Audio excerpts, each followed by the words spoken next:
ustedes son antropólogos, entonces la tendencia sería a tener empatía con ella más que con el primero que escuchamos, pero pues siendo científicos sociales tendríamos que poder escucharlos a todos y poder describir y claro que poner nuestra opinión, no lo vamos a dejar como descriptivista solamente, pero no metiendo lo propio como prejuicio o juicio, intentándolo al menos, ¿no? Y todo esto porque estamos hablando de diversidad, no hay que perder de vista que por eso estamos hablando de esto.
¿Y ella?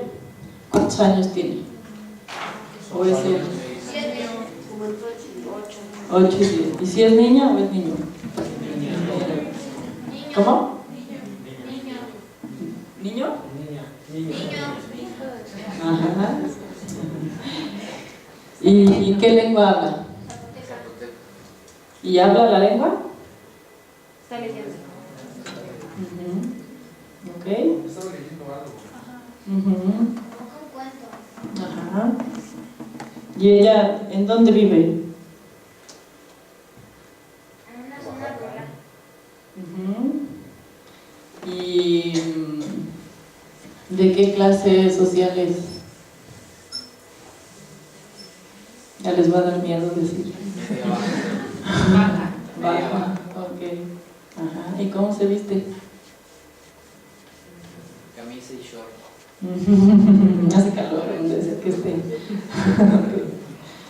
Camisa y pantalón de mezclilla. Ajá. Pues sí, ella es una niña mazahua que vive en la Ciudad de México, en la unidad habitacional Mazahua, en el centro histórico, y no habla la lengua, pero la lee muy bien. Y sí se viste, como dice Roger, con jeans y playera, ¿no? Y tiene una historia en donde el acercamiento a la lengua que tiene es escrito, no es oral, y lo aprendió leyendo, y en un momento pues esperemos que este método funcione para que pueda empezar a hablarlo, ¿no? Pero hasta ese momento no entendía lo que leía, digamos, ¿no?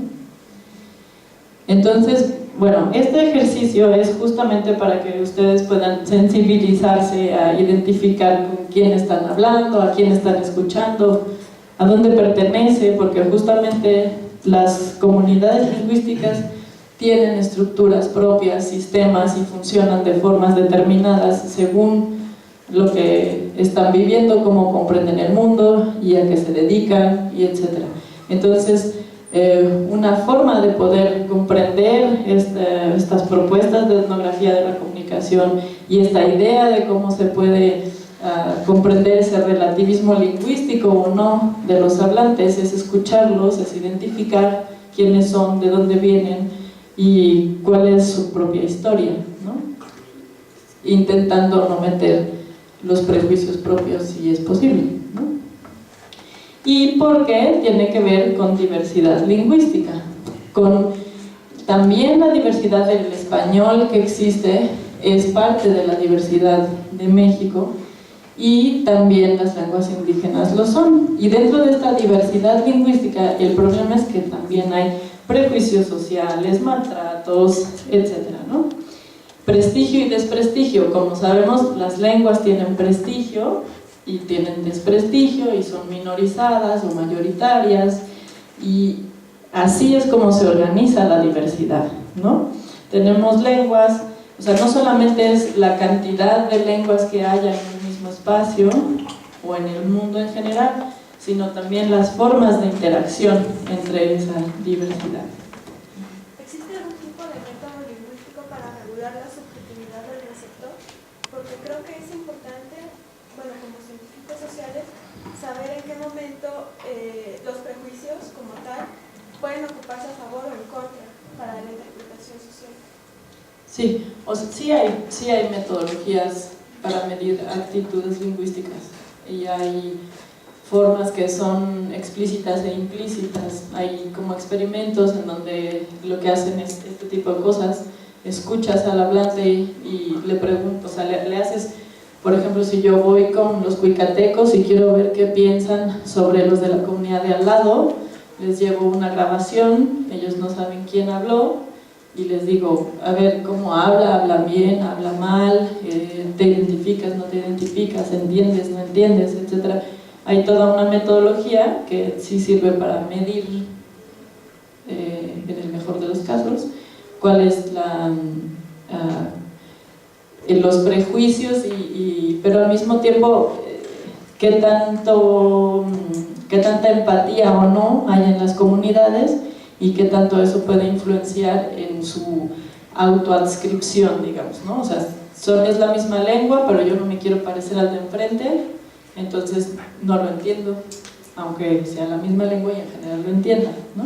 Entonces, sí hay métodos, pero no los puedes aplicar aisladamente el contexto. O sea, siempre el mismo método vas a tener que ver en qué contexto está, quiénes son los hablantes, elegir tu muestra, o sea, a qué persona le vas a preguntar qué para saber qué, ¿no? O sea, es como, por eso es muy importante ver cuál es la comunidad lingüística, cuáles son las condiciones, quiénes son los hablantes, cómo se generan las relaciones entre interlocutores, y ahí eliges de eso que es esa comunidad y que no se parece a otras, cuáles van a ser las muestras que vas a tomar, a qué interlocutores vas a elegir y qué preguntas les vas a hacer para compararlo con lo otro. Y bueno, o sea, se mide lo más que se puede, ¿no? Porque sigue siendo subjetivo, finalmente. ¿Alguna otra pregunta? A ver, Ruiz.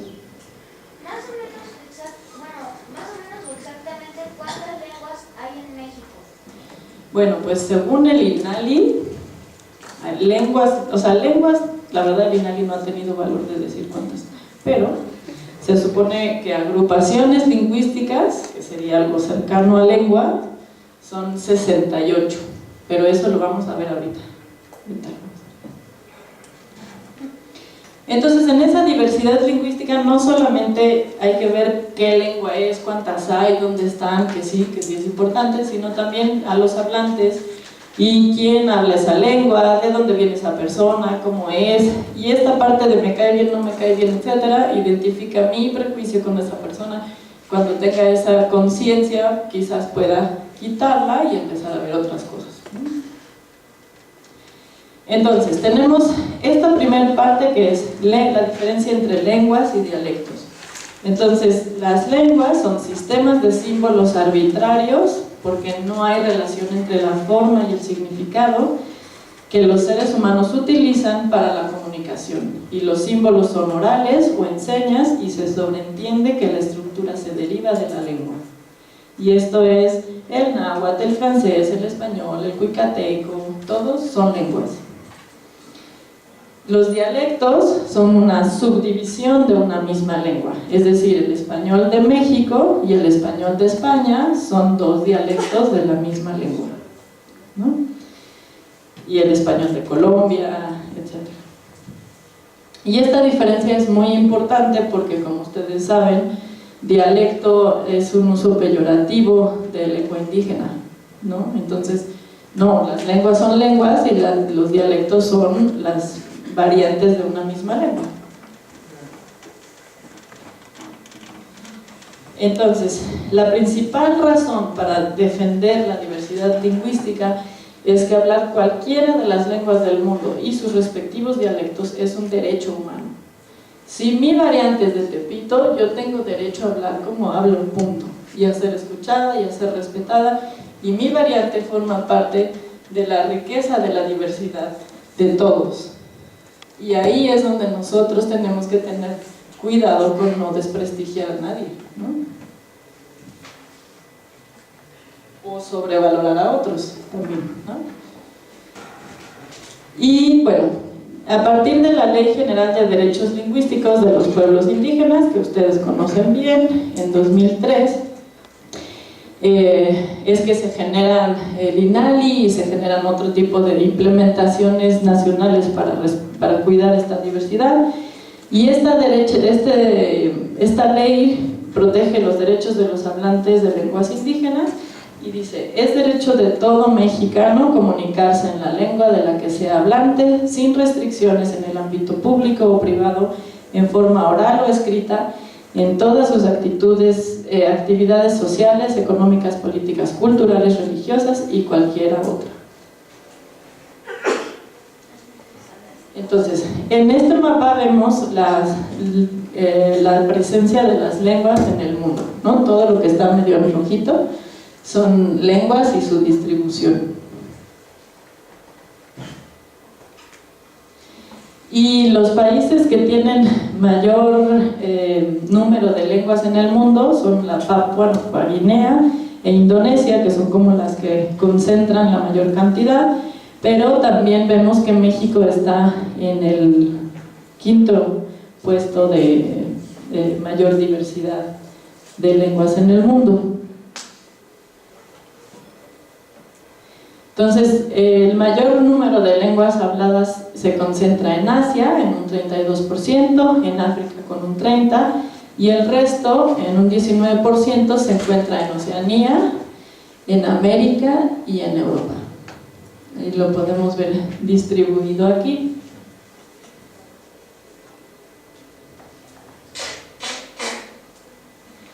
Y poco más de la mitad de la población mundial habla 11 lenguas. O sea, si vemos que tenemos un total de, según lo que dice aquí, son como alrededor de, bueno, hay, no sé, dice menos lenguas, pero en realidad son alrededor de 6.000, 7.000 lenguas, no hay un cálculo preciso, y o sea, poco más de la mitad de la población mundial habla solamente 11 lenguas de 7.000. O sea, es decir, la diversidad de las lenguas está concentrada en una poca cantidad de población mundial. Y las lenguas más habladas son el chino, el inglés, hindú, español, árabe, portugués, ruso, bengalí, japonés, alemán y francés. Y la mitad de las lenguas del mundo son habladas por grupos de menos de 10.000 personas. Todas las otras lenguas. Y las lenguas mayoritarias por número de hablantes son el chino, el inglés, el hindi, el español, el árabe, el portugués, el ruso, bengalí, japonés, alemán y francés. Y ya ven cómo el chino está ganando en población mundial y hablantes. Entonces, el 0.2% de la población mundial habla más de 3.000 lenguas. Entonces, es lo que les decía. Es el número tan pequeño de hablantes es el que concentra la mayor diversidad lingüística. O sea, muy poquita gente habla muchas lenguas. Entonces, se estima que de continuar las condiciones actuales, entre el 50 y el 90% de las lenguas del mundo van a desaparecer en el presente siglo. Pero esperemos que no. Hasta ahora no ha pasado tanto, ¿no? Bueno, sí mucho, pero no tanto. Entonces, la diversidad lingüística en México, tenemos una de las mayores riquezas en diversidad lingüística y cultural en el mundo. La mayor de la parte de las lenguas están en peligro de extinción y todas están amenazadas por esta política lingüística que ha habido de desplazamiento de lenguas indígenas por el español y por otras lenguas dominantes mundiales. Y los principales argumentos para defender estas lenguas es que estas diferentes lenguas originarias contienen una forma propia y única de ver el mundo y porque es necesario conocerlas y tomar acciones para intentar revertir su proceso de desaparición. Entonces el INALI, que es el Instituto Nacional de Lenguas Indígenas, surge en 2005 a raíz de la Ley de Derechos Lingüísticos de los Pueblos Indígenas, y en el 2003, a partir de se genera el catálogo, y a partir del catálogo está esta clasificación de lenguas, ¿no? En donde, bueno, ya los lingüistas antes habían hecho esta clasificación, pero el INALI es como el que lo establece más oficialmente y lo difunde. Y entonces establece que hay 11 familias lingüísticas y 68 agrupaciones con 364 variantes lingüísticas.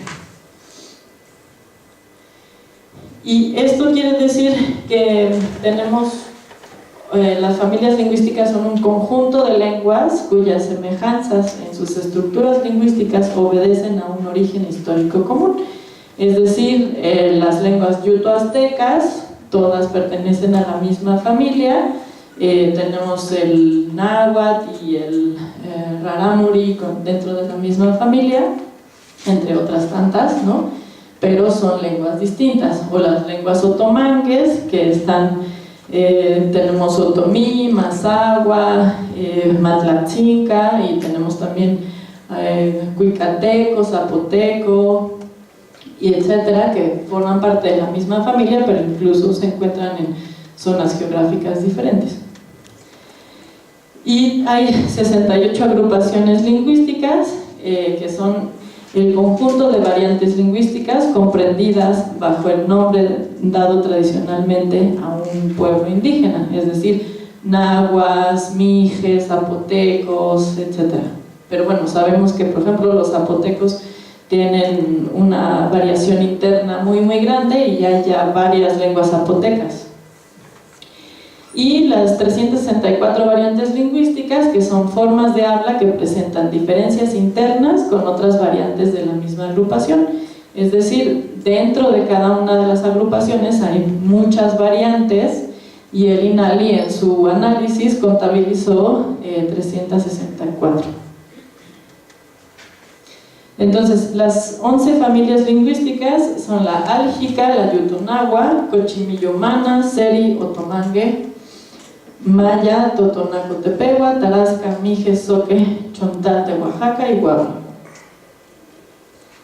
Y esta es la distribución de esas familias lingüísticas en el país. Como ven, hay un poco en todas partes, casi. Esta es la presencia de la familia álgica, en donde solamente contiene a la lengua kikapú, en Coahuila. La yutonagua, que tiene el pápago, pima, tepehuano del norte, del sur, tarahumara, guarijío, yaqui, maya, cora, huichol y náhuatl. Y ven que es una familia lingüística con una distribución muy amplia y con una gran presencia en el país.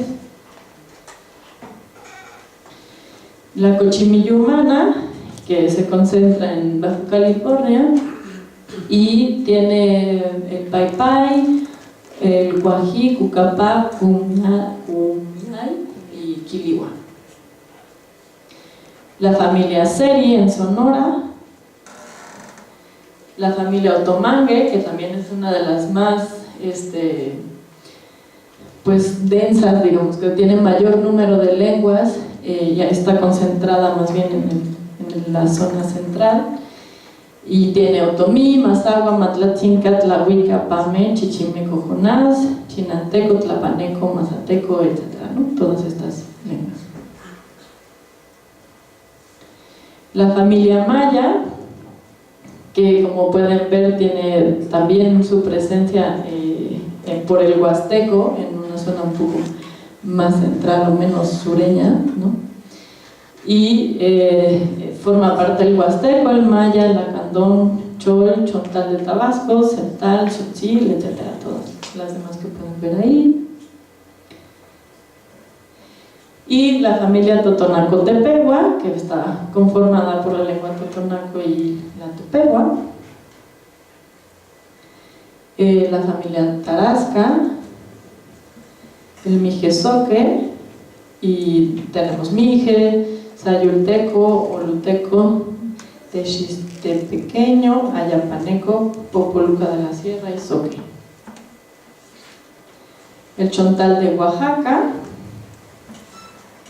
la familia Guave. Y las lenguas con más y menos hablantes en México son el náhuatl o mexicano, que tiene alrededor de 1.586.000 hablantes, el maya con 758 aproximadamente, luego el mixteco, zapoteco, celtal, tzotzil, otomí, y las que tienen menos son el ayapaneco, el acateco. No sé si vieron una noticia del ayapaneco que salió en la jornada, que solamente había, bueno, salió en la jornada porque se hizo difusión, pero como que es muy conocida porque solo hay 2 hablantes, pero no se hablan porque se pelearon hace muchos años. Entonces la lengua pues ya se murió, aunque Dios todavía no se había muerto. ¿No? Y esa es una parte chistosa pero interesante de reflexionar. ¿Esas 2 personas son comunidad lingüística o no? ¿Por qué no hablan? Entonces, para ser comunidad lingüística hay que hablarse siempre. Debe existir el acuerdo, ¿no? Así comunicarse para que No sé, es implícito, ¿no? Y son los únicos 2. O sea, no está tan fácil de definir que no lo sean, ¿no? Y pues dicen que donde hay odio hubo amor, no sé. Quizás hablaron mucho en un tiempo y después ya no quisieron hablar más. No sé, pero lo que quiero decir es... son 2, bueno, no sé, son 2 señores, pero quién sabe. La cuestión es que en sí mismas las categorías, no solo lingüísticas, sino todas las categorías teóricas, lo que hacen es proponer una forma de comprender las situaciones, pero no siempre se pueden aplicar al pie de la letra, ¿no?